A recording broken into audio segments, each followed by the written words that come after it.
Coming back to you, Prof. Darrell, hold for me a bit. In terms of the leadership standpoint, from everything we've heard over the last, let's say, 10 years, what more do you think can be done? You mentioned, for example, the work you've done, it's been set aside. Professor Frimpong Boateng talks about the reports he's put there. In fact, the Attorney General, whoever put the report together, because we are told it wasn't the Attorney General himself, but the report stated that it was empty.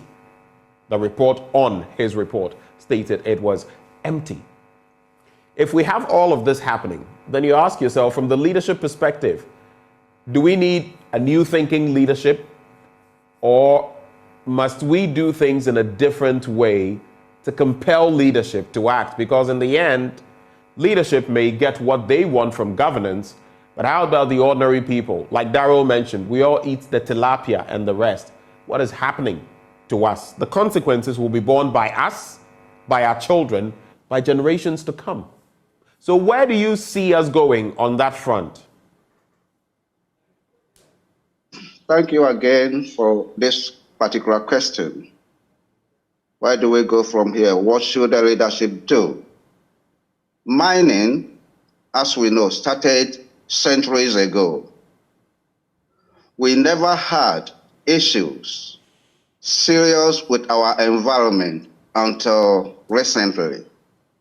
So what I want to suggest probably to the leadership of the country is that we need to go back and look into the basic laws that allow people to get into mining. What I know is that where we're having these problems from generally are from the small scale and then artisanal mining site. They are mining irresponsibly. Our law indicated that 25 acres of land should be given to Ghanaians to mine. And here they are supposed to use the local implements, pickaxes, sawzall, and shovels.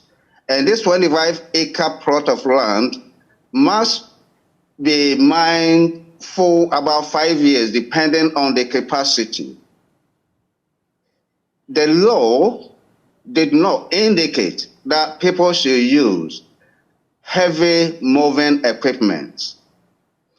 We still give 25-acre plot of land to people, and then they use heavy moving equipment, meaning that the impact on the land will be big. The question I want to ask, have we reviewed the law? So, sending military people to the field to get these people out, I think is not the way to go. However, we need to start from the legal perspective. If we know that people are no longer going to use pickers, shovels to do this mining, which impact will be minimal, and they are going to use heavy moving equipment, then that law must be reviewed.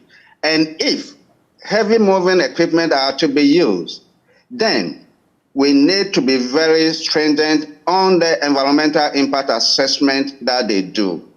They need to provide reports to the commission that regulates their activities before a mining lease be given to them.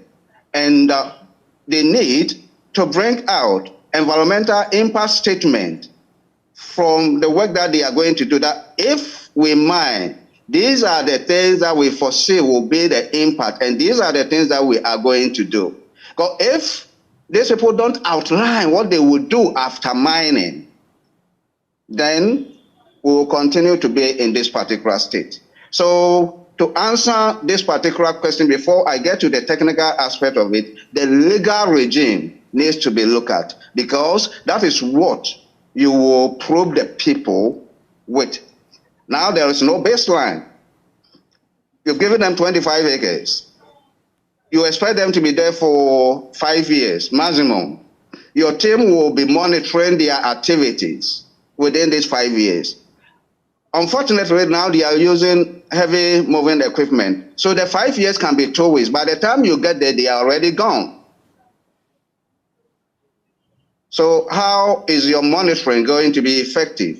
So my first suggestion is that we need to look at the law that allow Ghanaians to be in this particular sector of the industry. Thank you.